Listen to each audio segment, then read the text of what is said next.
Good morning, children. Today we are going to have English class for class 10, and we are going to deal with the first chapter, A Letter to God. The book is First Flight, and the writer of the chapter, A Letter to God, is G.L. Fuentes. Now, this chapter, as we already know, the title, A Letter to God, indicates that a person, which I will explain you later on, writes a letter to God to sort out the problems what took place in his life. So before going through the chapters, let me introduce with the characters that are in the chapter. And the characters are Lencho, a farmer, postmaster, and the post office employees. These are the three main characters of this chapter. The hero of this chapter is Lencho, farmer. These are the few points which I have taken in between the chapters, which would make you understand the chapter properly. But this is not the whole chapter. I am going to deal with the half section, that is 50% of your chapter. And the story begins with the scene, the place indicated by the writer. The farmer Lencho, who lived in a house on the low heighted hill. Now these are the few points: 1, 2, 3, 4, 5, 6, 7, 8, 9. The 50% of the chapter is summarized in this, but I will explain you all the points one by one so that it will become easy for you to understand. Now this is the trouble that is happening. Again, it doesn't matter. The most important part is that you have to study, and that is the priority. Lencho is a farmer who lived in a house on the low heighted hill. This is the scene, this is the scenery. यह वह जगह है, indicate किया जा रहा है in the chapter कि एक छोटी सी पहाड़ी है. उस पहाड़ी पे एक मात्र मकान है जहां लेंचो नाम का किसान अपने परिवार के साथ रहता है. ये जो सीनरी इंडिकेटेड है, वो जो परिवार के साथ रहता है, उसकी वाइफ और कुछ बच्चे हैं. वो अपने घर से बाहर की तरफ निकलता है, comes out of the house, और वो देखता क्या है? He could see, he is ready to harvest field. वो देखता है कि सामने पहाड़ी पे खड़े होकर के सामने की ओर उसकी खेत, जो लगभग सारे फसल उसकी पक चुकी है और वो हार्वेस्ट करने की सिचुएशन में है. बट ये weighted rainfall from the north east, लेकिन उसे उम्मीद है कि अगर एक बारिश हो जाए हल्की सी, तो उसकी जो फसल है और बेहतर हो जाए.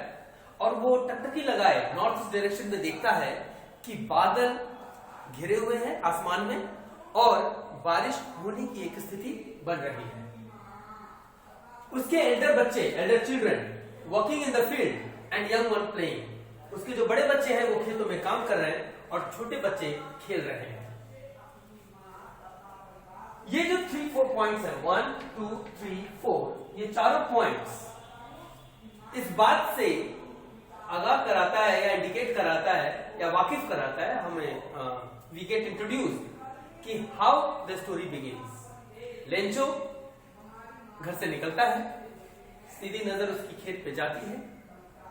लहलहाती खेत, जो पकी हुई फसल है, वो लगभग हार्वेस्ट करने के कगार पर है. बारिश की उसे उम्मीद है, जो नॉर्थ ईस्ट डायरेक्शन से इंडिकेट किया जा रहा है कि नॉर्थ ईस्ट डायरेक्शन में वॉच करता है. बादल लगे हुए हैं, बारिश होने की स्थिति है.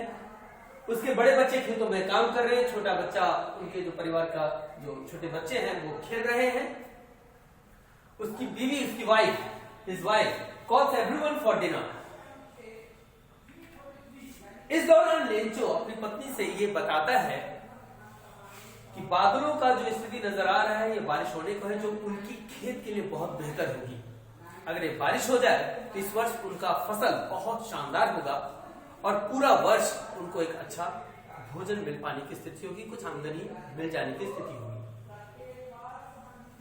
जैसा कि वो उम्मीद किया और अपनी पत्नी से बात की, बारिश की बूंदें गिरनी शुरू हो जाती है. The raindrops began to fall. He was so excited, he was so happy कि what he expected is happening at that moment. He comes out of the house to feel the raindrops. वो अपने body पे raindrops को feel करता है. उसके बच्चे उसमें खेलते हैं. बारिश की जो स्थिति है धीरे धीरे बढ़नी शुरू हो जाती है. अच्छी खासी बूंद प्रारंभ होना शुरू हो जाता है. वो जो रेनड्रॉप्स गिरते हैं, it begins to fall, the raindrops that begin to fall, उस रेनड्रॉप्स को वो लार्ज ड्रॉप्स जो होते हैं उसको रेफर करता है 10 सेंट से और स्मॉल ड्रॉप्स को 5 सेंट. अब ये जो पॉइंट है which is that is the statement that is written in the story कि लेंचो, दिस मीन्स लेंचो, वो कंपेयर करता है लार्ज ड्रॉप्स ऑफ वाटर यानी कि रेड ड्रॉप्स को with 10 cent and smaller one को 5 cent. Now what does it mean? It means कि जितनी ज्यादा बूंद होंगी, जितनी ज्यादा बारिश होगी, फसल उतनी बेहतर होगी. क्योंकि उसकी कॉर्न की फील्ड थी, मक्के की खेत थी, उसने बहुत मेहनत करके फसल उगाया था. वो उम्मीद कर रहा था बारिश होगी. तो जो बड़ी बूंदें पड़ रही थी ज्यादा पानी के साथ, वो सोच रहा था कि बड़ी छोटी सारी बूंदें पड़े, खूब बारिश हो ताकि उसका फसल बहुत बेहतर हो. और यहाँ लार्ज ड्रॉप को 10 सेंट, स्मॉल ड्रॉप्स को 5 सेंट. ये सेंट जो वर्ड है ना, this is the currency of foreign, it is a foreign currency. तो बड़ी बूंदों को वो 10 कह रहा था, स्मॉल वन को 5 सेंट कह रहा था. इट मीन्स कि वो उम्मीद कर रहा था कि ये फसल आने वाले समय में बहुत ज्यादा पैसे की आमदनी देने जा रहा है. उनके भोजन के साथ साथ उनको बहुत अच्छा रकम भी मिलेगा मार्केट में बेचने के बाद. लेकिन हिज बैड लक, सून वो बारिश की स्थिति कन्वर्ट हो जाती है in hell storm. Hello storm you all might be knowing, आंधी, ओले के साथ. और ये आंधी कन्वर्ट्स इनटू हेल स्टोन्स. तो यहां हेल स्टॉर्म यानी तेज आंधी जो कन्वर्ट हो जाती है इस बारिश की बूंदों को चेंज कर देता है इनटू हेल स्टॉर्म्स, यानी कि ओलावृष्टि शुरू हो जाती है. ओलावृष्टि जैसे शुरू हो जाती है इसका चिंता बढ़ जाता है. क्यों? क्योंकि फसल बहुत अच्छी थी, लगभग उस कगार पे थी कि वो कटाई होता और वह बेचता, और जिसमें से लहलाती फसल थी, वह सो एक्साइटेड. लेकिन जो स्थिति चेंज हुई, कन्वर्ट हो गया situation, his cornfield was totally destroyed. उसकी पूरी की पूरी फसल तबाह हो जाती है, खराब हो जाती है. वो अपने बच्चों से कहता है कि बारिश की जो बदलाव हुआ अचानक में, आंधी में और ओलावृष्टि में, जिस तरह से फसल को तबाह कर दिया, अगर कीड़े भी लगे होते, लोकस्ट भी लगे होते, तो इतनी बुरी तरह से तबाही नहीं करता. ये कंपेयर करता है the story which you will read when you will go through the chapter. और वह इस बात से चिंतित हो जाता है कि आने वाले समय में उनका क्या होगा. शायद पूरा वर्ष वो भूखे गुजारेंगे. Now these are the points which I have taken out from the chapter. If you will go through the chapter you will understand कि these points has been derived from almost each and every paragraph of the 50% of the chapter. तो कहानी किस तरह से है? कहानी इस तरह से शुरू होती है कि लेंचो का घर का दृश्य, उसकी खेत, चूंकि वो किसान है, बारिश की उम्मीद, बारिश होती भी है, लेकिन बैड लक कन्वर्ट हो जाता है हेल स्टॉर्म में. हिल स्टॉर्म कन्वर्ट कर जाता है हेल स्टोन्स में, और ओलावृष्टि तबाह कर देगा खेतों को. वह चिंतित होता है, उसकी फसल तबाह हो जाती है, और वो चिंता में है कि अब पूरा वर्ष उनको और उनके परिवार को भूखे ही गुजारना होगा. अब यहां तक तो हमने जो पॉइंट्स लाए हैं, these are the 50% of the chapter. In the next class I will complete the chapters. इसके कुछ की वर्ड्स हैं. crest, which means top of hill. dotted, which means full of. downpour, which means heavy rain.